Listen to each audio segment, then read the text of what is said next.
ഇതാണ് മനസ്സിലിരിപ്പ്. പിന്നെ എങ്ങനെയാണ് പട്ടി പോണാന്നൊക്കെ വിളിക്കാതിരിക്കുന്നത്? ആളിനൊന്നും മുതലാകത്തില്ല. ക്രിസ്തുവിൻ്റെ അടുത്ത് വരുമ്പോൾ നിങ്ങൾ മനസ്സിലാക്കണം, ഇതൊന്നും മുതലാകാത്തൊരു മുതലാളിയാണെന്ന്. കൃപയുടെ വലിയ ഭണ്ഡാരമാണ്. കാര്യം ക്രിസ്തുവിന് സംഭവിച്ചിരിക്കുന്നത് നമ്മളെ സാധാരണ കണ്ടെത്തുന്ന ഒരു പോപ്പുലർ ദൈവമല്ല. അതായത് സത്യദൈവം നല്ല ശരിക്കും ഇൻവെസ്റ്റ് ചെയ്തിട്ടുണ്ട് ഇതിൻ്റെ അകത്ത്. അപ്പോൾ ഇൻവെസ്റ്റ്മെൻറ്റ് നമ്മളും ചെയ്യാനാണ് പറയണത്. നിങ്ങൾക്കാര്യം ഇതിൻ്റെ സത്യസന്ധത വേണ്ടേ, ആത്മാർത്ഥത വേണ്ടേ? നിങ്ങൾ 24:14 വായിച്ച് 14 ജോഷുവയുടെ പുസ്തകം 24:14 സ്തുതിക്കട്ടെ. ഹല്ലേലൂയ ഹല്ലേലൂയ ഹല്ലേലൂയ ഹല്ലേലൂയ ഹല്ലേലൂയ. യേശുവേ നന്ദി, യേശുവേ സ്തുതി. ഹല്ലേലൂയ യേശുവേ ആരാധന ആരാധന. ജോഷുവ 24:14. ആകയാൽ കർത്താവിനെ ഭയപ്പെടുകയും ആത്മാർത്ഥതയോടും വിശ്വസ്തയോടും കൂടെ അവിടുത്തെ സേവിക്കുകയും ചെയ്യുവിൻ. ഉടമ്പടി എടുത്തില്ലെന്നല്ല പ്രശ്നം. ഉടമ്പടി ഞാൻ എടുത്തതാണ്, പുതുക്കിയതല്ലെന്നല്ല പ്രശ്നം. പ്രശ്നം എന്താണ്? നീ ഉടമ്പടി 4 പുതുക്കിയാലും 5 പുതുക്കിയാലും ആത്മാർത്ഥതയുണ്ടോ എന്നാ പ്രശ്നം. ദൈവത്തിൻ്റെ അടുത്ത് കളിക്കാൻ വരുമ്പോൾ സൂക്ഷിച്ച് കളിച്ചില്ലെങ്കിൽ തല പോയത് തന്നെയാണ്, അഭ്യാസം നടക്കത്തില്ല. അതുകൊണ്ട് തന്നെ നമ്മുടെ ഈ ഉടമ്പടിയുടെ ബേസിക് എന്താണ്? പെർസ്വറിങ് ഫെയ്ത്താണ്, അതിജീവിത വിശ്വാസമാണ്. That is fidelity. അതാണ് വിശ്വസ്തത എന്ന് പറയണത്. എന്നെല്ലാം ഇവിടെ ദൈവം വചനത്തെ പറഞ്ഞിട്ടുണ്ട്, എൻ്റെ മക്കളെ, വെരി ദൈവവുമായിട്ട് ഇടപാടുകൾ പെട്ടെന്ന് ഇത് ക്രാക്കാവും. പക്ഷേ എന്ത് സംഭവം? ഈ വിഷയം ഇങ്ങനെ കൈകാര്യം ചെയ്യണം. എന്താണ്? നിങ്ങളെപ്പോഴും ഇത് ആത്മാർത്ഥമാണോ, സത്യസന്ധമാണോ, വിശ്വസ്തതയാണോ എന്ന് ഇങ്ങനെ നമ്മളെ ഇങ്ങനെ റീകാൾട്ട് ചെയ്ത് നോക്കണം. ഒന്ന് ഉടമ്പടിയേ, നിങ്ങളുടെ അടുത്തിങ്ങനെ ഉടമ്പടിയില്ലേ, അത് സത്യസന്ധമാണോ, ആത്മാർത്ഥമാണോ? ഈ സത്യസന്ധമല്ല, ആത്മാർത്ഥമല്ല എന്നുണ്ടെങ്കിൽ ഇങ്ങനെ പുതുക്കി കഴിഞ്ഞ ഞായറാഴ്ച ഞാൻ പറഞ്ഞു, ഒരു സിൽവർ ഗ്രേ ചേട്ടത്തിനെ കണ്ട കാര്യം അച്ഛൻ പറഞ്ഞു. എനിക്കും ചിരി വന്നായിരുന്നു. ചേച്ചി അത് വെച്ച് ബാർഗെയിൻ ചെയ്യാൻ, ഞാൻ സിൽവർ ഗ്രേ ആണെന്ന്. എന്ന് വെച്ച് കഴിഞ്ഞാൽ അവർ സിൽവർ ഗ്രേയിലേക്ക് 5ാമത്തെ പുതുക്കാണ്. അപ്പോൾ അച്ഛൻ എന്നോട് പറഞ്ഞതാണ്, എന്താ പറഞ്ഞത്? ഇവർക്ക് സിൽവർ ഗ്രേയുടെ ഒരു മുഖഭാവമൊന്നും ഇല്ലെന്ന്. സാധാരണ ഒന്ന് പുതുക്കിയ പോലെ ഇരിക്കണമെന്ന്, ഒന്ന് പുതുക്കിയതുപോലെ. സാറേ, സിൽവർ ഗ്രേയിലേക്ക് വരുമ്പോൾ ശരിക്കും ഒരു ദൈവകൃപ തേജസ് ചിന്തി എല്ലാത്തിനെയും അതിജീവിച്ച് പ്രാർത്ഥനാപരം കിട്ടി, വിശ്വാസപരം കിട്ടി, അതിജീവിതമായിട്ടല്ലേ വരണത്. ശരിക്കും അതിജീവിതം എന്ന് പറയുന്നത് അഭിഷിക്തയാണ്. ശരിക്കും പറഞ്ഞാൽ ആന്തരിക അഭിഷേകം ബാധിച്ച സ്ത്രീയാണ്. പിന്നെ അവർക്ക് ആവശ്യം പോലും ഉണ്ടാകത്തില്ല.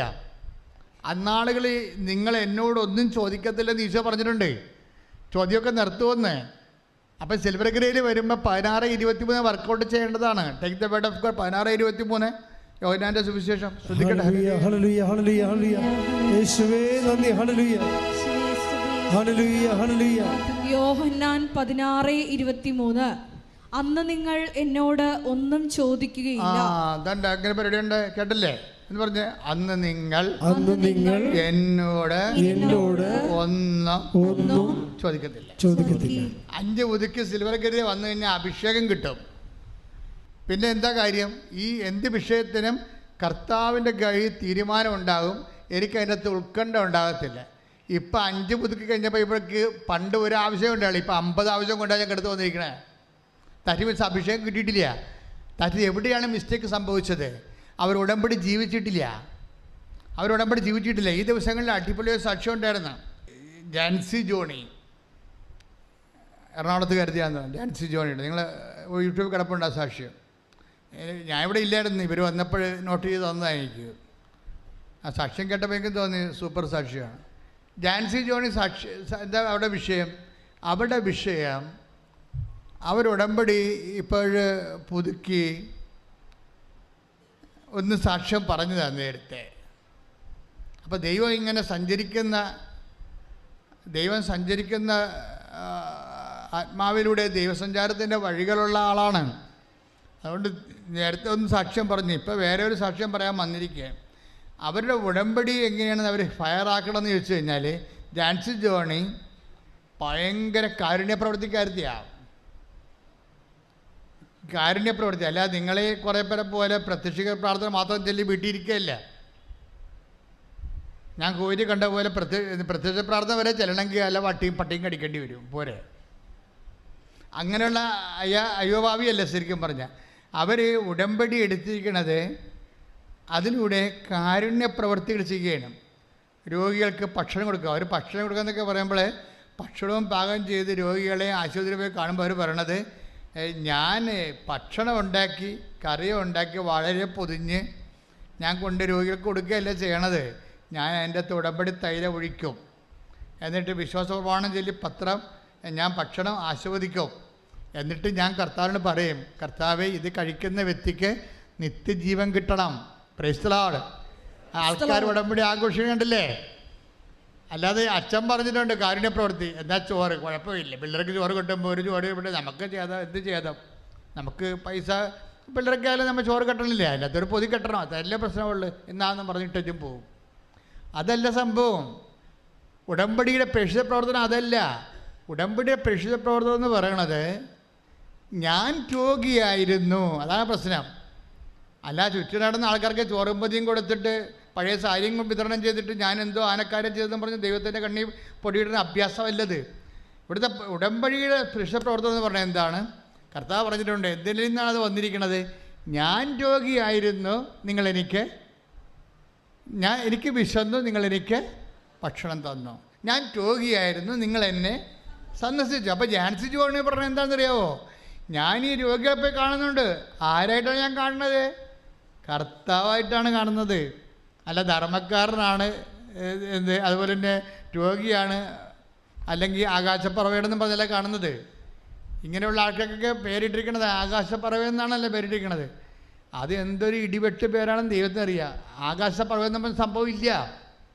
കർത്താവ് പറഞ്ഞത് ഞാൻ ആകാശപ്പറവയെന്നല്ല പറഞ്ഞത്. ആകാശത്തിന് താഴെ കൂടുമില്ല, താഴെ മരവുമില്ല, മുകളിൽ ആകാശമില്ല, പറന്നടക്കണ നിരാലംബരായ മനുഷ്യർ, അങ്ങനൊരു സംഭവം ഇല്ല. കർത്താവ് പറഞ്ഞത് ഉടമ്പടി നമ്മൾ അഭിസംബോധന ചെയ്യണത് ആകാശപ്പറവകളല്ല. മനുഷ്യനെ പിന്നെ ചുമ്മാ അവൻ ജീവിക്കാൻ നിവർത്തിയില്ലെന്ന് പറഞ്ഞുകൊണ്ട് അവൻ ആകാശപ്പറവ എന്ന് പറഞ്ഞ് ബ്രാൻഡ് ചെയ്യേണ്ട കാര്യമില്ല. കർത്താവ് എന്താ പറഞ്ഞിരിക്കണത്? ഞാൻ രോഗിയായിരുന്നു, അതാ സംഭവം. കണ്ടില്ലേ? Take the word of God. ശ്രദ്ധിക്കട്ടെ. ഹല്ലേലൂയ. മത്തായി 25:36. അതാണ് സംഭവം. മത്തായി 25:35 വായിച്ചോളൂ. ഞാൻ നഗ്നനായിരുന്നു, നിങ്ങൾ എന്നെ ഉടുപ്പിച്ചു. ഞാൻ നഗ്നനായിരുന്നു. അപ്പം നമുക്ക് വസ്ത്രമില്ലാത്ത ഒരാളെ കണ്ടാൽ, വസ്ത്രം കുറഞ്ഞ ആളെ കണ്ടാൽ അവരാരായിട്ട് കാണണം? ഈശോയായിട്ട് കാണണം. അതാണ് സംഭവം. പിന്നെന്താണ്? ഞാൻ രോഗിയായിരുന്നു, നിങ്ങൾ എന്നെ സന്ദർശിച്ചു. അപ്പോൾ ആശുപത്രി നമ്മൾ പോണത് ആരെ കാണാനാണ്? ഈശോനെ കാണാനാണ് പോണത്. ഈശോയെ കാണാൻ ആരാണ്? ആശുപത്രി നമ്മൾ എന്തിനാണ് പോണത്? ഈശോനെ കാണാനാണ് പോണത്. ആ വ്യക്തിയിൽ ഈശോനെ കാണണം. ഇപ്പം ജാൻസി ജോയി അങ്ങനെ ഒരു ബ്രാൻഡാണ് ആള്. ഇപ്പം ഞാൻ എല്ലാവരിലും ഈശോയെ കാണും. എന്നിട്ട് ഞാൻ അങ്ങനെ ഈശോനെ ശുശ്രൂഷിക്കുന്ന പോലെയാണ് ഞാൻ അവിടുത്തിരുന്ന് ഭക്ഷണം തീരണവരെ കാത്തിരിക്കണത്. അപ്പോൾ അവരെ പ്രാർത്ഥിച്ച് സ്നേഹത്തോടെ അവർ ചെയ്യണ കാരുണ്യ പ്രവൃത്തി ഒരു ഫങ്ഷനല്ല, ഒരു മിഷനാണ്. പറഞ്ഞ മനസ്സിലായില്ലേ? നമുക്ക് വേണമെങ്കിൽ ഇപ്പോൾ ഇവിടെ കുറച്ച് നാളും മുമ്പ് ഇവിടെ ഒരു കാരുണ്യ പ്രവർത്തിക്കാരിറങ്ങിയായിരുന്നു. ഇവിടുത്തെ നമ്മുടെ ഇവൻ്റെ ആംബുലൻസിൻ്റെ ഡ്രൈവർ, അയാളും കുറേ ചേടത്തിമാരും കൂടി ഇവിടുന്ന് നിങ്ങൾ കൊണ്ടുവന്ന ഉടുപ്പെല്ലാം കൂടി തുമ്പോളിലെ ഓമനപ്പുഴ എവിടെയോ കൊണ്ടുപോയി കൊടുത്ത് ചുമ്മാ ഉടുപ്പ് കാണിച്ചതേ ഉള്ളൂ. ഇവരുടെ ഉടുപ്പ് വരെ ആൾക്കാരെ പറിച്ചുകൊണ്ടുപോയി. എന്നിട്ട് ഞാൻ നോക്കിയപ്പോൾ പുള്ളിക്കാരൻ പ്ലാസ്റ്ററൊക്കെ ഇട്ട് വന്നിരിക്കുകയാണ് ആൾക്കാർ കൈകാര്യം ചെയ്തിട്ട്. ഇതാണ് അവസ്ഥ. ഇത് കാരുണ്യ പ്രവൃത്തിയാണ്? അല്ല. ഇപ്പം നമ്മളെന്താ ചെയ്തിരിക്കണമെന്ന് അറിയാമോ? നമ്മൾ അതിനൊരു ബിൽഡിങ് ചെയ്തിരിക്കുകയാണ് ഇവിടെ. എന്നിട്ട് നിങ്ങൾ തന്നെ വന്നിട്ട് കർത്താവിനെ കണ്ടെത്തണം സമൂഹത്തിൽ നിന്ന്. എന്നിട്ട് നിങ്ങൾ ഇവിടുന്ന് നിങ്ങളുടെ ഉടമ്പടി പേപ്പറിൻ്റെ സ്റ്റാറ്റസ് കാണിച്ചിട്ട് നിങ്ങൾ കൊണ്ടുവന്ന ഉടുപ്പുകൾ നിങ്ങൾ തന്നെ, ഇപ്പോൾ കുറേ ആൾക്കാർ ആയിരക്കണക്കിന് ഉടുപ്പ് ഇവിടെ ഇരിപ്പുണ്ട്. നിങ്ങൾ ആ സ്റ്റാറ്റസ് കാണിച്ച് ഉടമ്പടിയുടെ പ്രേക്ഷിത പ്രവർത്തനം അല്ല, വരെ വന്നവർക്ക് പൊട്ടൽ കൊടുക്കത്തില്ല. ഇത് പ്രേക്ഷിത പ്രവർത്തനമാണിത്. അപ്പോൾ പ്രേക്ഷിത ചൈതന്യമുള്ള ആൾക്കാർ വന്ന് പറയണം ഞങ്ങൾക്ക് നല്ല ഉടുപ്പ് തരണം, ഒരു 3-4 ഉടുപ്പ് തന്നാൽ ഞങ്ങളെ വേണ്ടി പ്രാർത്ഥിച്ച് കൊണ്ടുപോയി ആശുപത്രി കൊടുത്തോളാം. മനസ്സിലായില്ലേ? നിങ്ങളുടെ കൊടുക്കാൻ ഇല്ലയെന്നുണ്ടെങ്കിൽ ഇവിടെ ഉണ്ട്, വന്ന് വാങ്ങിച്ചുകൊണ്ട് പോയാൽ മതി. പക്ഷെ കൊടുക്കുമ്പോൾ ഒരു പ്രശ്നം എന്താ ഉള്ളത്? ഞാൻ നഗ്നനായിരുന്നു. മനസ്സിലായ? അതാണ് വിഷയം. ഞാൻ ജാൻസി ജോയി അങ്ങനെ ചെയ്യണത്, ഞാൻ അന്ന് ഈശോനെ കാണും. ഭക്ഷണം കൊടുക്കുമ്പോൾ തന്നെയും ആ വ്യക്തിയുടെ ആത്മാവിനെ കാണും, ശരീരത്തല്ല കാണുന്നത്. വിശന്ന വയറിനേക്കാൾ ഉപരി വിശന്ന ആത്മാവിനെ കണ്ടിട്ട് അവൾ ഉടമ്പടി തൈലം ഒഴിച്ചിട്ട് ഒരു കുരിച്ചിടും, എന്നിട്ട് പ്രാർത്ഥിക്കും.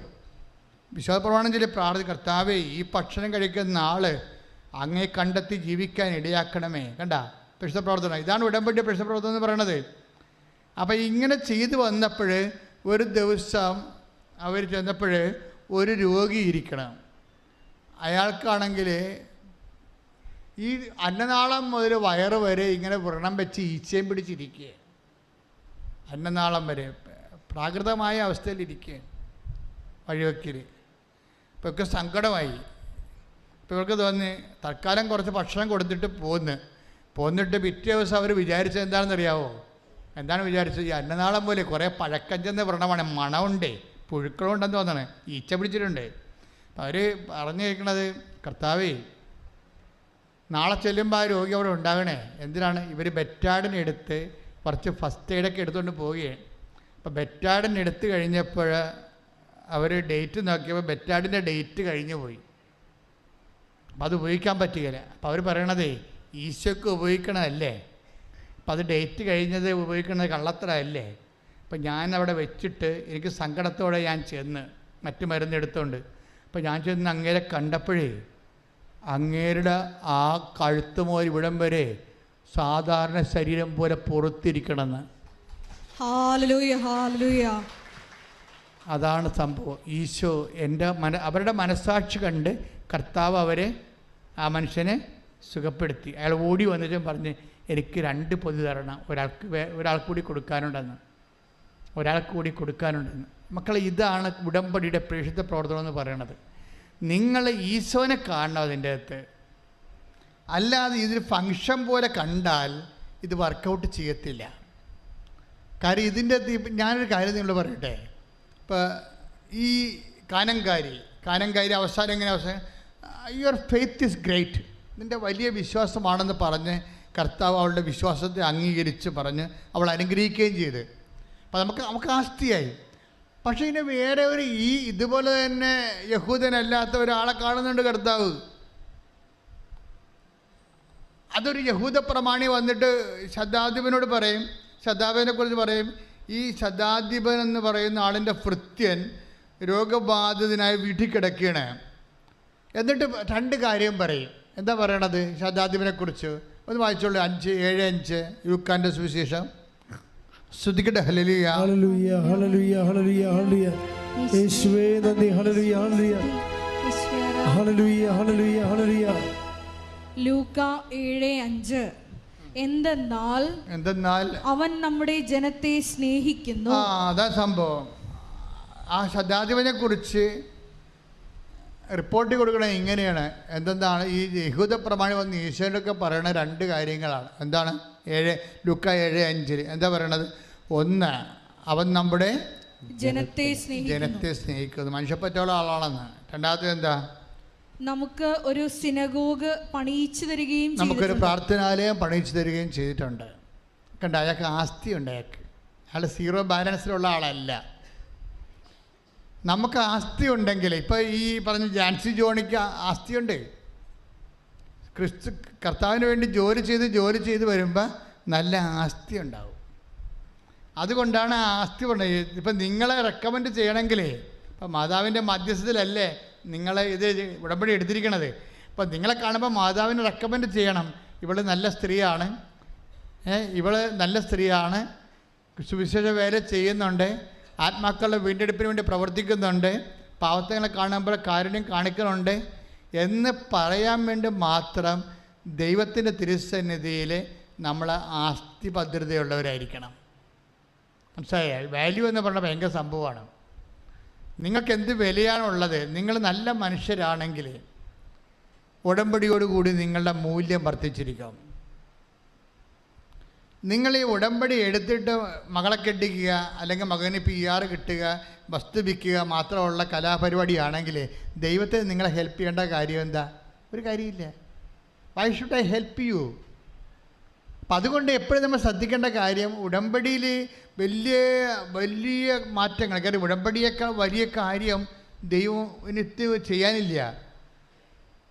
അപ്പോൾ ആ ഉടമ്പടി കറക്റ്റായിട്ടാണ്, സത്യസന്ധമായിട്ടാണ്, അഭിഷേകത്തോടെയാണ്, ആത്മാർത്ഥതയോടെയാണ്, വിശ്വസ്തയോടെയാണ്. നമ്മുടെ ജോഷുവ 24:14 അനുസരിച്ച് സത്യസന്ധതയുണ്ട്, വിശ്വസ്തതയുണ്ടെന്നുണ്ടെങ്കിൽ ദൈവത്തിന് ഒത്തിരി കാറിപ്പോയി പ്രാർത്ഥിക്കേണ്ട ഒരു കാര്യമില്ല. സത്യസന്ധയും വിശ്വസ്തതയും ഉണ്ടെങ്കിൽ ഓട്ടോമാറ്റിക്കായിട്ട് ദൈവം സത്യമായതുകൊണ്ട് അതിനോട് ആൻസറബിളാണ് എന്നോട്. അപ്പം നിങ്ങൾ ചെയ്യേണ്ടത് ഒത്തിരി കാരക്കോവി ഇമോഷൻസ് ഒന്നും കാണിക്കാതെ മര്യാദയ്ക്ക് ശാന്തമായിട്ട് ദൈവത്തിൻ്റെ ജോലി ഭംഗിയായിട്ട് ചെയ്യണം, വിശ്വസ്തയോട് ചെയ്യണം, ആത്മാർത്ഥതയോട് ചെയ്യണം. അങ്ങനെ ചെയ്തു വരുമ്പോൾ ദൈവത്തിന് മനസ്സിലാകും നീ വിശ്വാസം ജീവിക്കുന്ന പ്രാർത്ഥനാ വരമുള്ള ഒരാളാണെന്ന്. പ്രാർത്ഥിക്കുക, കർത്താവായ ദൈവമേ, വിശ്വാസം ജീവിക്കുന്ന പ്രാർത്ഥനാ വരമുള്ള ഒരു വ്യക്തിയായി എന്നെ വളർത്തണമേ. ലൂക്ക 10:30 എഴുത്.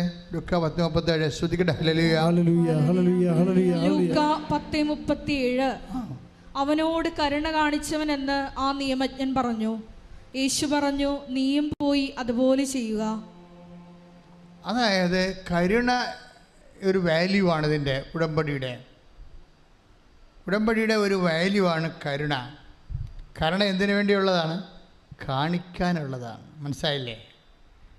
കരുണ ചുരുട്ടിക്കെട്ടി പെട്ടിടകത്ത് വെച്ച് അലമാരിയിട്ട് താക്കോലിട്ട് പൂട്ടാനുള്ളതല്ല, കരുണ കാണിക്കാനുള്ളതാണ്. കരുണ ഒരു വാല്യൂ ആണ്. ഈ കരുണ നമുക്ക് ഡെവലപ്പ് ചെയ്ത് വന്നിട്ടുണ്ടോ എന്ന് നോക്കണം. ഉടമ്പടിയോട് കൂടി നിങ്ങളുടെ വസ്ത്രങ്ങൾ പങ്കുവെക്കുന്നു, അല്ലെങ്കിൽ ഭക്ഷണം പങ്കുവെക്കുന്നു അല്ല പ്രശ്നം. നിങ്ങൾക്ക് കരുണയെന്ന കരുണയെന്ന് പറഞ്ഞാൽ എന്താ? മാർപ്പാപ്പ ഉൾപ്പെടെയുള്ള സഭയുടെ എല്ലാ ആൾക്കാരും കരുണയെക്കുറിച്ച് പറയും. കരുണയെന്ന് പറഞ്ഞാൽ എന്താ ശരിക്കും പറഞ്ഞാൽ? What is it? കരുണയെന്ന് പറഞ്ഞു കഴിഞ്ഞാൽ കൊടുക്കുന്ന, സഹിക്കുന്ന സ്നേഹത്തിനാണ് ഈ കരുണയെന്ന് പറയണത്. അർഹതയില്ലാത്ത സ്ഥലത്ത് കൊടുക്കുന്ന, കൈമാറുന്ന സ്നേഹത്തിനാണ് കരുണയെന്ന് പറഞ്ഞ സ്നേഹം തന്നെയാണ്.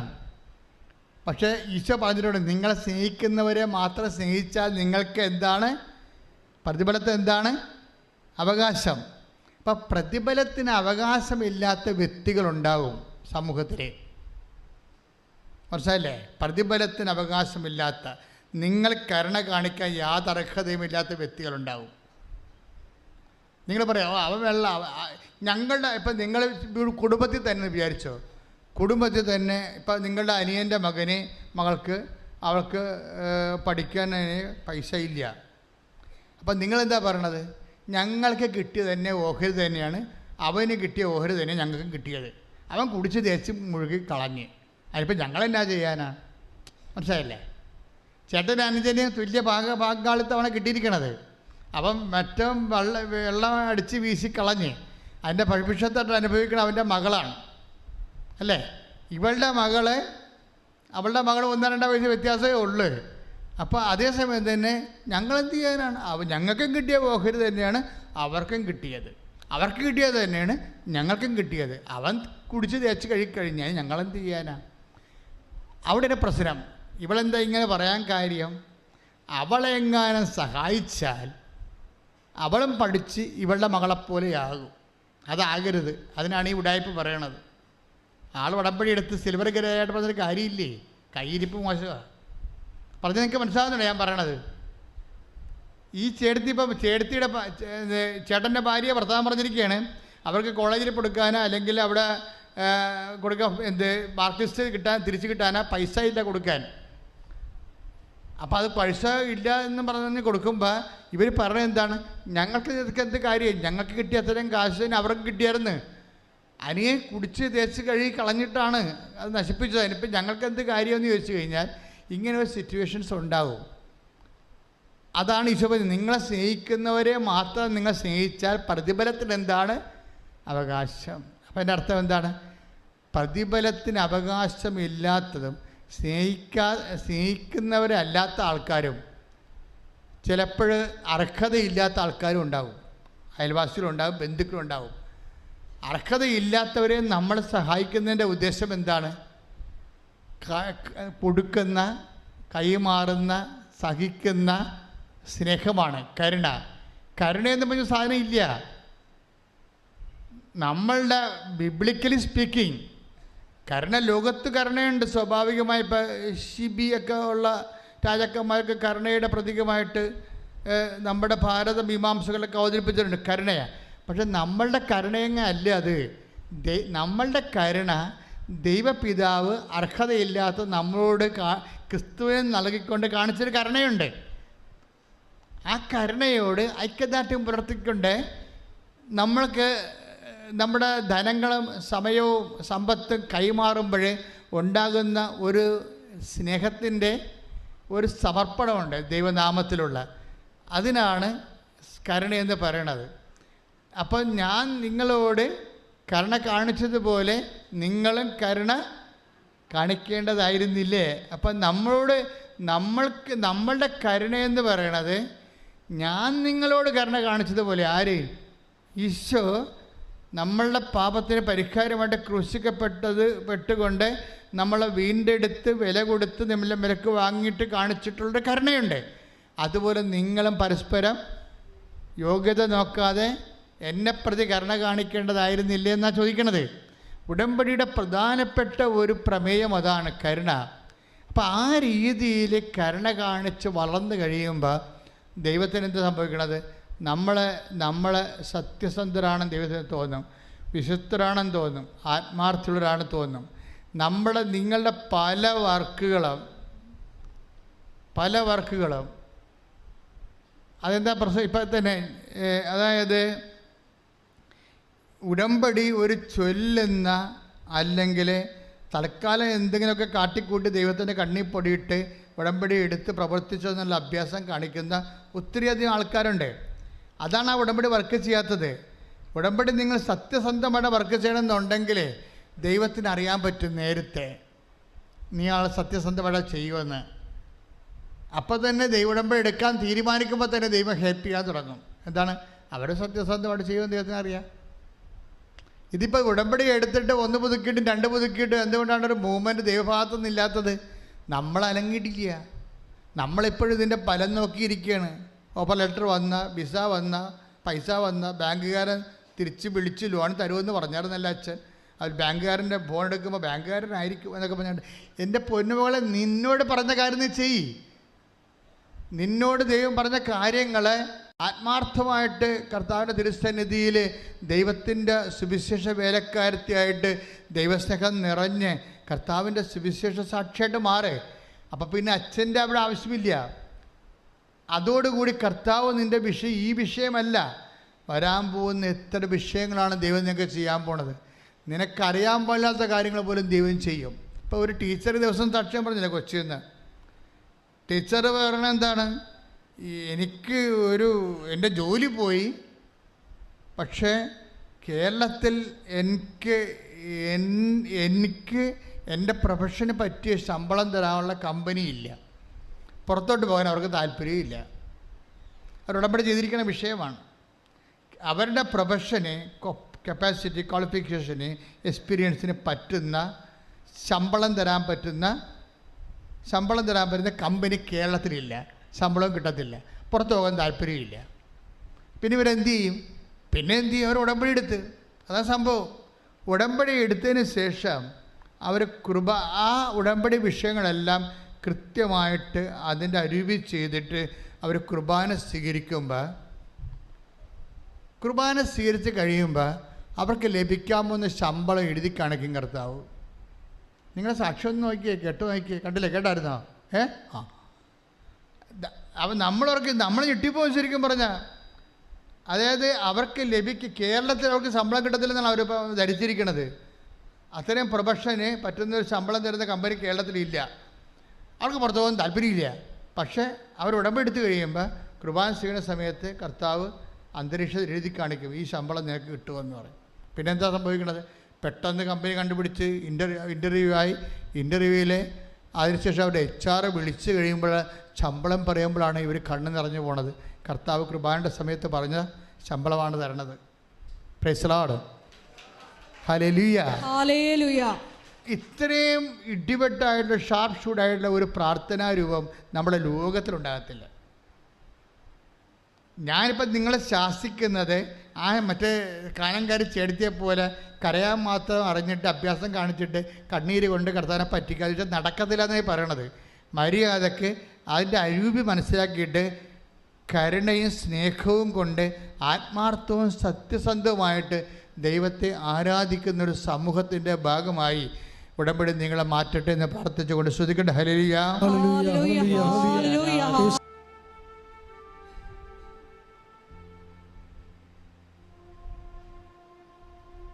കർത്താവ് അനേകം മക്കളെ സുഖപ്പെടുത്തുകയും തൻ്റെ തിരുമുറുവാർന്ന വലതുകരത്താൽ ആശീർവദിക്കുകയും ചെയ്യുന്ന സമയമാണ്. ഏകാഗ്രതയുടെ മനസ്സ് കർത്താവിൽ അർപ്പിച്ചുകൊണ്ട് സന്തോഷത്തോടെ ഇവിടെയുള്ളവരും ഓൺലൈനിലുള്ളവരും ഏകാഗ്രതയുടെ മനസ്സ് ദൈവത്തിന് അർപ്പിക്കുക.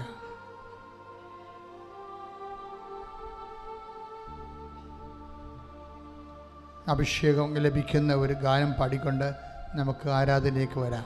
ശ്രദ്ധിക്കട്ടെ. ഹല്ലേലൂയ. പ്രകടമാക്കണമെന്ന് പ്രാർത്ഥിക്കുന്നു. കർത്താവേ, 3 ലക്ഷത്തോളം മനുഷ്യരാണ് ഉടമ്പടി ധ്യാനം എല്ലാ ആഴ്ചയിലും കൂടുന്നത്.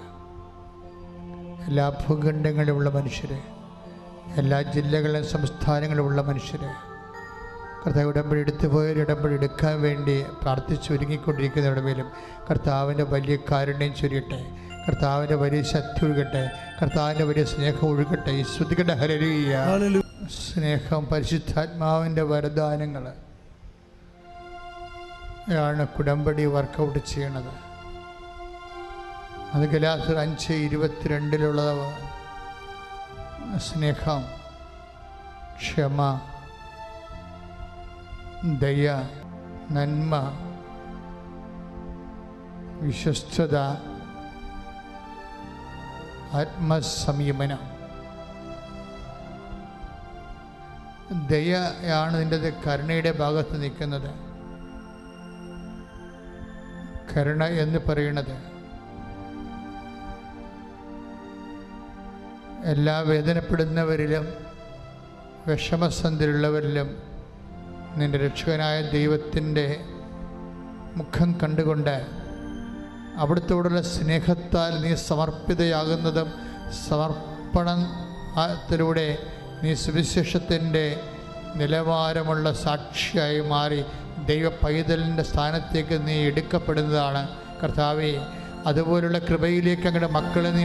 എൻ്റെ പ്രിയപ്പെട്ടവരെ, നമ്മൾ ഉടമ്പടി വച്ചിരിക്കുന്ന അനേകം കാര്യങ്ങളുണ്ട്. ആ മേഖലയെല്ലാം ദൈവത്തിൻ്റെ കരുണയാണ് നമ്മൾ അടിസ്ഥാനപരമായിട്ട് പ്രതീക്ഷിക്കുന്നതും യാചിക്കുന്നതും. കർത്താവേ, ഞങ്ങളുടെ ഉടമ്പടി നിയോഗങ്ങളോട് നീ കരുണ തോന്നണമെന്ന് പ്രാർത്ഥിക്കുന്നു. അങ്ങനെ നീ കരുണ തോന്നാൻ വേണ്ടി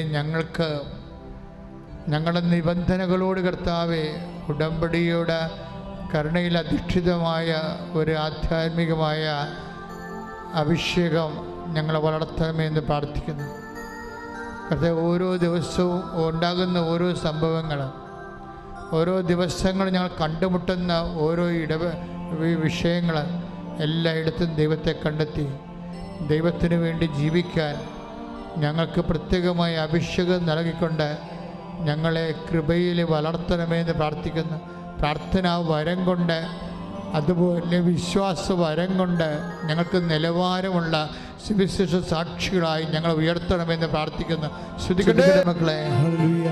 കർത്താവേ, നിന്റെ ഉന്നതമായ നാമത്തിന് സ്തോത്രം ചെയ്യുന്ന കർത്താവേ, മക്കളുടെ കരുണ തോന്നി ഇവിടെ പ്രാർത്ഥിക്കുന്നവരും തീർത്ഥാടനത്തിൽ പ്രാർത്ഥിക്കുന്നവരും അന്യദേശങ്ങളിൽ നിന്ന് പ്രാർത്ഥിക്കുന്നവരും കർത്താവേ, ഇപ്പോഴേ ദേവാലയത്തിൽ കർത്താവേ, നിൻ്റെ ജീവനോടെ നീ ജ്വലിച്ചു നിൽക്കുന്ന ദൈവികമായ അഭിഷേകത്തിൻ്റെ ഈ വലിയ നിമിഷങ്ങളിൽ കർത്താവേ, നിൻ്റെ കരുതരണങ്ങളാണ് ഇപ്പോഴത്തിൻ്റെ അത്ഭുത കരങ്ങളെ മക്കളെ സ്പർശിക്കണമെന്ന് പ്രാർത്ഥിക്കുന്ന കർത്താവേ, രോഗികൾ, പീഡിതർ, കർത്താവ് ആന്തരിക അവയവങ്ങളുടെ രോഗമുള്ളവർ, കർത്താവ് ചർമ്മങ്ങളിൽ അലർജി ഉള്ളവർ, മുടി കൊഴിഞ്ഞു പോകുന്നവർ, കർത്താവ് കീമോ എടുത്തുകൊണ്ടിരിക്കുന്നവർ, കിഡ്നി രോഗികൾ, കരൾ രോഗികൾ, വിസർപ്പ രോഗികൾ, കർത്താവ് വിശിസ്തുള്ളവർ, കർത്താവ് മക്കളെ ഇല്ലാത്തവർ, കർത്താവ് ഗർഭാശയത്തിലും അന്നനാളത്തിലും എല്ലാം കർത്താവ് ശിഷ്ടമുള്ളവർ, കർത്താവ് ബ്ലീഡിംഗ് ഉള്ളവർ, കർത്താവ് മൂത്രാശയത്തിൽ കല്ലുള്ളവർ, മൂത്രമൊഴിക്കുമ്പോൾ വേദന ഉള്ളവർ, പലതരത്തിലുള്ള കർത്താവ് ആന്തരിക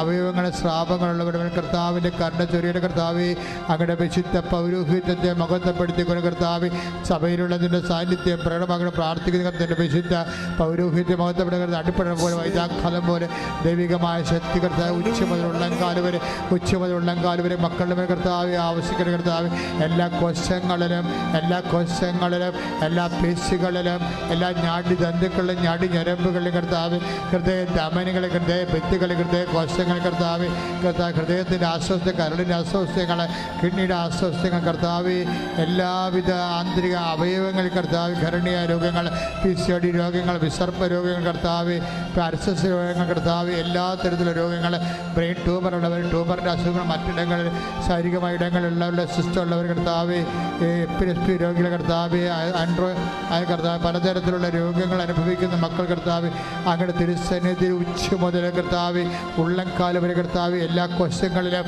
പേശികളിലും കർത്താവിൻ്റെ വിശുദ്ധമായ രക്തം പടരട്ടെ എന്ന് പ്രാർത്ഥിക്കുന്ന കർത്താവ് മരുന്നോ ലേപനമല്ല കർത്താവ് പക്ഷാവൃത്തോടെ മരുന്നോ ലേപനമല്ല കർത്താവ് മരുന്നോ ലേപനമല്ല കർത്താവ് അങ്ങയുടെ വചനമാണ് മക്കളെ സുഖപ്പെടുന്ന ജീവിതത്തിൻ്റെ ദുരിതങ്ങൾ, ജീവിതത്തിലെ തടസ്സങ്ങൾ, ജോലിയില്ലാത്ത അവസ്ഥകൾ, വിസ ഒത്തുവരാത്ത അവസ്ഥകൾ, കർത്താവ് പരീക്ഷയ്ക്ക്, കർത്താവ് പഠന റിസൾട്ട് പ്രതീക്ഷിക്കുന്നവർ, പരീക്ഷയ്ക്ക് വേണ്ടി ഒരുങ്ങിക്കൊണ്ടിരിക്കുന്നവർ, കർത്താവ് ഇൻ്റർവ്യൂ ടെസ്റ്റിന് വേണ്ടി കർത്താവ് അഭിമുഖീകരിക്കുന്ന കർത്താവ്, ജോലിക്ക് വിദേശ യാത്രയ്ക്ക് വേണ്ടി ഒരുങ്ങുന്നവർ, കർത്താവ് വിദേശത്ത് പോയിട്ട് കർത്താവ് ജോലി കിട്ടാതെ അറിയുന്നവർ, കർത്താവ് പലതരത്തിലുള്ള കേസുകൾ അകപ്പെട്ടിരിക്കുന്ന കർത്താവ് എല്ലാ തരത്തിൽ കർത്താവ് മക്കളില്ലാത്തവർ, കർത്താവ് ഉള്ള മക്കൾ, കർത്താവ് ചാപിള്ളയായി പല പ്രാവശ്യം ഗർഭപുരുഷനായി പോയിട്ടുള്ള മക്കൾ, നടുവേനക്കാർ, കർത്താവ് ശ്വാസകോശ സ്പൊണ്ടിലോസിന് അസുഖമുള്ളൊരു കർത്താവ് എല്ലാം കർത്താവ് വിശുദ്ധമായ രക്തത്താൽ ഉച്ച മുതൽ കർത്താവ് ഉള്ളംകാല് വരെ മാരക രോഗങ്ങൾ, തീരാവേദികൾ, സർവ്വ രോഗങ്ങൾ യേശു ക്രിസ്തുവിൻ്റെ ഉന്നതമായ നാമത്തിൽ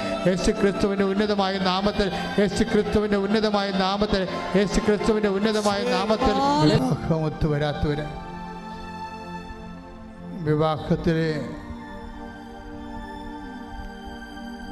മാനസികമായിട്ട് പൊരുത്തക്കുറവുണ്ടായിട്ട് അകന്നു പോകാൻ പോകുന്നവർ, വിവാഹത്തിൻ്റെ കേസിലകപ്പെട്ടിരിക്കുന്നവർ,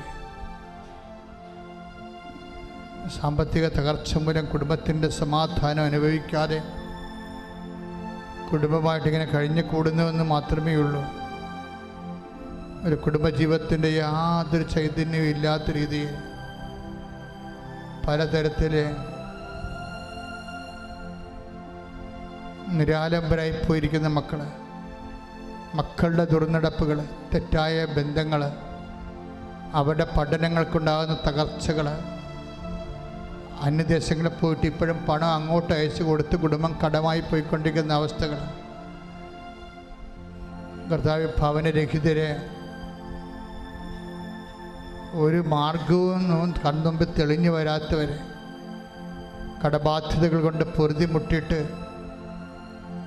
ഉടമ്പടി എടുത്തത് കൊണ്ട് മാത്രം ജീവിച്ചിരിക്കുന്നവർ, അങ്ങനെ വ്യത്യസ്തങ്ങളായ മേഖലകളിൽ വേദനപ്പെട്ട് ജീവിക്കുന്നവരെ പരിശുദ്ധ അമ്മ ദേവമാതാവിന് കൃപാസന അൾത്താരയിൽ ജീവനോടെ പ്രത്യക്ഷപ്പെട്ട അമ്മയുടെ മാധ്യസ്ഥത്തിൽ 38 വർഷം ഞാൻ അർപ്പിച്ച കുർബാനയുടെ യോഗ്യതയിൽ ഈ അൾത്താരയിൽ നടന്ന 10,000 ആരാധന ശക്തിയാൽ കർത്താവെ വന്ന് സാക്ഷ്യം പറയുന്നതിന് വേണ്ടി കർത്താവെ ഓരോ മകനെയും മകളെയും ഇവിടെ ഉള്ളവരെയും അകലങ്ങളിൽ പ്രാർത്ഥിക്കുന്നവരെയും കർത്താവിൻ്റെ തിരുമുർ വാർന്ന വലതുകരത്താൽ അടിപ്പണ പോലെ കർത്താവെ ആശീർവദിക്കുന്ന പ്രാർത്ഥിക്കുന്ന ദൈവത്തിൻ്റെ കരുണ ഉച്ച മുതൽ ഉള്ളംകാല് വരെ ദൈവികമായ ശക്തി ഒഴുകുകയും എല്ലാ വിവിധ പ്രാരാബ്ധങ്ങളിൽ നിന്നും എല്ലാ മനസ്സിൻ്റെ തറവാദങ്ങൾ, അതുപോലെ തന്നെ മനസ്സിൻ്റെ തറവാദങ്ങൾ, കർത്താവ് എന്ത് ചെയ്യണമെന്ന് അറിയാൻ പാടില്ലാത്ത കുഴഞ്ഞു പോയ മനസ്സ്, തളർന്നു പോയ തകർന്നു പോയ മനസ്സ്, ശരീരവും തളർന്നിട്ട് ജീവിക്കാൻ വേണ്ടി പറ്റാതിരിക്കുന്ന അവസ്ഥയിൽ ആരും സഹായിക്കാൻ എല്ലാവരും ആശ്വാസവാക്ക് പോലും പറയാൻ പറ്റാത്തവർ, ആത്മധൈര്യം നഷ്ടപ്പെട്ടു പോയുടെ മേലെല്ലാം ദൈവത്തിൻ്റെ കരുണ ചൊരിയട്ടെ, ചൊരിയട്ടെ, ശ്രുതിക്കട്ടെ.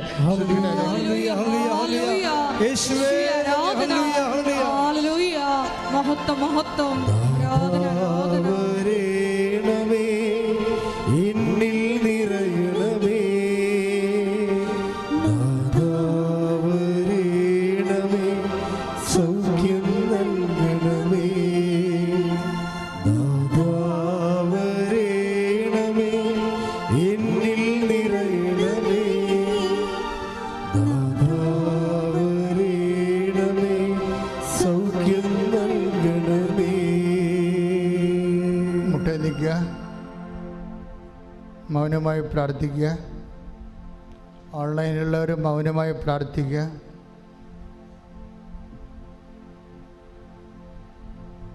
ഈ ആഴ്ചയിലും ഈ മാസത്തിലും അത് നടക്കേണ്ട വിഷയങ്ങൾ പരിശുദ്ധ അമ്മയുടെ മാധ്യസ്ഥയിൽ ഏൽപ്പിച്ചുകൊണ്ട് പ്രാർത്ഥിക്കുക. ഫലപ്രദമായ ഉടമ്പടി എടുക്കാൻ വേണ്ടി പ്രാർത്ഥിക്കുക. ഉടമ്പടി അല്പം ചൈതന്യം കുറഞ്ഞു പോയവർ ഇരട്ടി ചൈതന്യത്തിന് വേണ്ടി പ്രാർത്ഥിക്കുക. കർത്താവിൻ്റെ അഭിഷേക സ്ഥാനത്ത് വന്നിട്ട് ഉടമ്പടി എടുക്കാൻ ആരോഗ്യമുണ്ടായിട്ടും പിശാചിലെ ആൾക്കാർ തട്ടിച്ചുകൊണ്ട് പോകും. ഇന്നെടുക്കണ്ട, നാളെ എടുത്താൽ മതി എന്ന് പറഞ്ഞുകൊണ്ടുപോകും. അങ്ങനെയുള്ള പ്രലോഭനങ്ങളിൽ ഇരിക്കുന്നവരെ, ടെസ്റ്റിലിരിക്കുന്നവരെ ഇന്ന് തന്നെ എടുത്തുകൊണ്ട് പോകണമെന്ന് അച്ഛൻ്റെ അഭിപ്രായം. ബാക്കിയുള്ള കാര്യം ദൈവം നോക്കിക്കോളും. സാത്താൻ്റെ തട്ടിപ്പിൽ വീണ് പോകരുത്. സമാപന ആശീർവാദമാണ്. എന്തെങ്കിലും വ്യക്തിപരമായ വിഷയങ്ങളുള്ളവർ ഇപ്പോഴും കണ്ണീരോടെ കർത്താവിൻ്റെ തിരുസന്നിധിയിൽ പ്രാർത്ഥിക്കുക.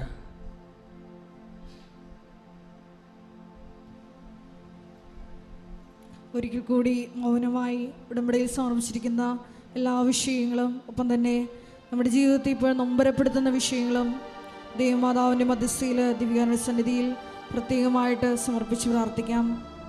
ഒപ്പം തന്നെ ഇന്നത്തെ ധ്യാനത്തിൻ്റെ വചന വെളിപാടിൻ്റെ അടിസ്ഥാനത്തിൽ പ്രാർത്ഥനാ വരമെന്ന വലിയ കൃപയ്ക്ക് വേണ്ടി നമുക്ക് പ്രാർത്ഥിക്കാം. വിശ്വാസ വരം ലഭിക്കുന്നതിന് വേണ്ടി നമുക്ക് പ്രത്യേകം പ്രാർത്ഥിക്കാം. കാരുണ്യ പ്രവർത്തികളിലൂടെയും പ്രേക്ഷിത പ്രവർത്തനങ്ങളിലൂടെയും ദൈവത്തിരുസന്നിധിയിൽ ആസ്തി വർദ്ധിപ്പിച്ചെടുക്കുവാൻ ഈശോയെ ഈ ആരാധനയിലൂടെ ഞങ്ങൾ ഓരോരുത്തരെയും അഭിഷേകം ചെയ്യണമേ എന്ന് പ്രാർത്ഥിച്ചുകൊണ്ട് ശിരസ് നമിച്ച് നമുക്ക് ദിവ്യകാരുണ്യനാഥൻ്റെ ആശീർവാദം സ്വീകരിക്കാം.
പരിശുദ്ധ